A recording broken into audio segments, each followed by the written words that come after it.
सर्दियों की वो सुबह थी जब धुंध ने पूरे गांव को अपनी सफेद चादर में लपेट रखा था। मिट्टी का छोटा सा घर जिसके दरवाजे से धुएं की पतली लकीर निकल रही थी, उस घर के अंदर दो भाई रहते थे। ये कोई बड़ा या अमीर घर नहीं था, लेकिन इस घर में एक ऐसी गर्माहट थी जो हीटर से नहीं दिल से निकलती थी। बड़ा भाई था मोहन, सीधा, शांत, जिम्मेदारी को उम्र से पहले समझ लेने वाला। छोटा भाई था सोहन, चंचल, सपनों से भरा, हर चीज को कार्टून की तरह रंगीन देखने वाला।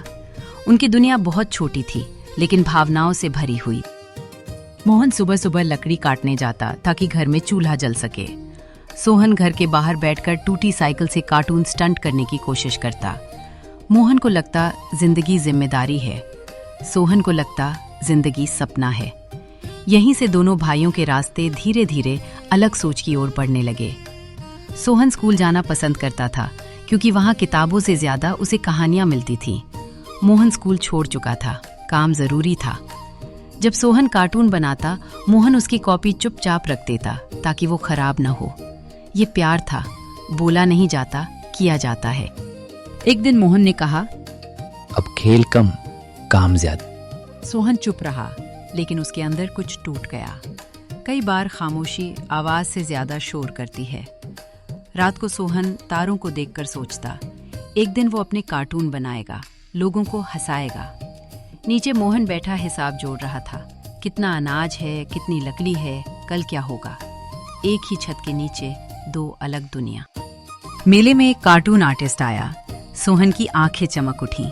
मोहन ने देखा, उस चमक में भूख नहीं थी, डर नहीं था, सिर्फ उम्मीद थी। जब सोहन ने कार्टून प्रतियोगिता में हिस्सा लेने की बात की, मोहन ने मना कर दिया। कठोर नहीं था वो, डरता था। सोहन ने पहली बार बड़े भाई को गलत समझा। सोहन घर छोड़कर शहर चला गया। मोहन ने रोका नहीं, क्योंकि कभी कभी प्यार रोकता नहीं, इंतजार करता है। शहर रंगीन था लेकिन बेरहम। सोहन के सपनों की परीक्षा शुरू हो चुकी थी। कभी भूखा सोना, कभी ठुकराया जाना, पर वो हार नहीं मानता। मोहन का घर अब और ठंडा लगने लगा था। लकड़ी थी, चूल्हा था, पर हंसी नहीं थी। एक दिन चिट्ठी आई। सोहन ने लिखा था, भैया मैं सीख रहा हूँ। मोहन की आंखें भर आईं। कई सालों बाद सोहन का कार्टून लोगों को हंसाने लगा, पर सबसे पहले वो मोहन को याद करता। सोहन लौट आया। दोनों भाई आमने सामने खड़े थे। शब्द कम थे, आंखें बहुत कुछ कह रही थीं। मोहन ने कुछ नहीं कहा, सोहन ने कुछ नहीं कहा। यही असली संवाद था। जिंदगी में सपने और जिम्मेदारी लड़ते नहीं, अगर समझ हो तो एक दूसरे का सहारा बन जाते हैं। जो भाई रोकता है वो दुश्मन नहीं होता, जो सपना देखता है वो नासमझ नहीं होता।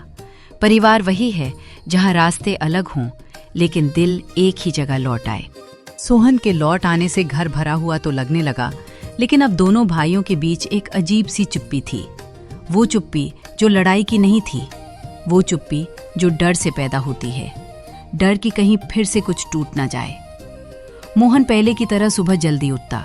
सोहन अब भी देर तक जागता रहता, अपने स्केच बुक में गांव के चेहरे उतारता। दोनों एक ही घर में थे, लेकिन दिलों के बीच कुछ अधूरा था। चूल्हे पर रोटियां सिक रही थीं। धुआं आंखों में चुभ रहा था, या शायद वो पुराने सवाल थे। सोहन ने पहली बार हिम्मत की, भैया आपको बुरा तो नहीं लगा था ना? मोहन ने रोटी पलटी। कोई जवाब नहीं। कभी कभी जवाब ना देना भी एक जवाब होता है। रात को मोहन को नींद नहीं आ रही थी। उसे याद आ रहा था वो दिन जब सोहन पहली बार घर छोड़कर गया था। वो ठंडी शाम जब दरवाजा बंद हुआ था। उसने खुद से पूछा, क्या मैंने सही किया? लेकिन जवाब नहीं मिला। गांव छोटा होता है, खबरें हवा से तेज चलती हैं। लोग कहने लगे, सोहन अब शहर वाला हो गया है। मोहन आज भी वहीं अटका है।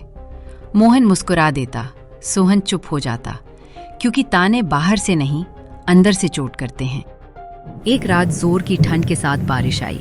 छत का एक हिस्सा टूट गया। मोहन भीगता हुआ बाल्टी रख रहा था। सोहन उसे देख रहा था। अचानक उसे समझ आया, जिस भाई ने कभी उसे रोका था, वो खुद कितनी बार खुद को रोक चुका था। बिना कुछ बोले सोहन आगे बढ़ा, बाल्टी उठाई, छत के नीचे खड़ा हो गया। दोनों भाई साथ खड़े थे, जैसे पहले खड़े होते थे। शब्द नहीं थे, पर भरोसा लौट रहा था। अगले दिन पुरानी अलमारी से माँ की डायरी मिली। मोहन ने पढ़ा, मेरे दोनों बेटे अलग हैं, लेकिन अगर एक टूटे तो दूसरा उसे संभाल ले, यही मेरी जीत होगी।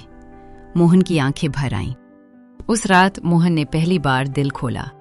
मैं डर गया था तुझे खोने से। सोहन चुप रहा। उसकी आंखों से आंसू गिरते रहे, क्योंकि अब उसे समझ आ गया था, रोक प्यार से हुआ था, न कि जिद से। सोहन ने गांव के बच्चों को ड्राइंग सिखानी शुरू की। मोहन उनके लिए जगह बनाता। एक भाई सिखाता था, दूसरा संभालता था। यही संतुलन था। एक सफेद दीवार पर कार्टून चला। गांव के बच्चे हंस रहे थे। मोहन पीछे खड़ा था। उसके चेहरे पर गर्व था। उसने कुछ नहीं कहा, लेकिन उसकी आंखें बोल रही थीं। वही सर्दी, वही घर, लेकिन अब ठंड नहीं थी, क्योंकि घर में समझ थी। हर परिवार में दो तरह के लोग होते हैं, एक जो जिम्मेदारी उठाते हैं, एक जो सपने देखते हैं। गलती तब होती है जब हम एक को कम समझते हैं। असल समझ तब आती है जब हम दोनों को जरूरी मानते हैं, क्योंकि जिंदगी सिर्फ सपनों से नहीं चलती और सिर्फ जिम्मेदारियों से भी नहीं। जिंदगी चलती है साथ से। कई बार वर्तमान तब तक साफ नहीं होता जब तक अतीत सामने ना आ जाए। सोहन अपनी पुरानी स्केचबुक पलट रहा था। उसमें एक चित्र था, दो छोटे बच्चे फटे कपड़ों में एक पतंग उड़ाते हुए। मोहन ने उसे देखा। वो चित्र नहीं था, वो याद थी। बचपन में माँ कहा करती थी, पतंग ऊंची तभी उड़ती है जब डोर मजबूत हो। मोहन डोर पकड़ता था, सोहन पतंग उड़ाता था। तब भी एक संभालता था, दूसरा उड़ता था। जिस दिन मोहन ने स्कूल छोड़ा था, सोहन को बताया नहीं गया। मोहन ने किताबें रख दी, क्योंकि घर में अनाज कम था। वो बड़ा नहीं हुआ था, उसे बड़ा बना दिया गया था। सोहन को आज पहली बार समझ आया उसका सपना किस कीमत पर जिया गया था। उसकी हंसी के पीछे मोहन की चुप्पी थी। उसने सिर झुका लिया। सर्दियां बढ़ने लगीं, मोहन की खांसी भी। वो कहता कुछ नहीं, लेकिन शरीर सब बता देता है। सोहन देख रहा था और डर रहा था। डॉक्टर ने कहा, अब इसे आराम चाहिए। आराम। मोहन के शब्दकोश में ये शब्द कभी था ही नहीं। अब सोहन जल्दी उठने लगा, लकड़ी लाने लगा, खाना बनाने लगा। मोहन चुपचाप देखता। शायद पहली बार उसे सहारा मिल रहा था। सोहन ने माफी मांगने की कोशिश की, लेकिन शब्द नहीं मिले। कभी कभी माफी शब्दों से नहीं, जिम्मेदारी से मांगी जाती है। सोहन को माँ की आवाज याद आई, जब एक थक जाए तो दूसरा आगे बढ़े, यही भाई होना है। मोहन ठीक होने लगा। अब सोहन घर संभाल रहा था। पहली बार मोहन ने आराम किया, और पहली बार सोहन ने समझा जिम्मेदारी क्या होती है। दोनों भाई छत पर बैठे थे। आसमान वैसा ही था जैसा बचपन में होता था। मोहन ने कहा, अब तुझे रोकूंगा नहीं और तू भागेगा नहीं। दोनों मुस्कुराए। हर घर में दो तरह के लोग होते हैं, जो सपने देखते हैं और जो घर को संभालते हैं। दिक्कत तब नहीं होती जब रास्ते अलग हों, दिक्कत तब होती है जब हम एक दूसरे की थकान ना देखें। जो चुपचाप सब सहता है वो कमजोर नहीं होता, और जो सपने देखता है वो गैर जिम्मेदार नहीं होता।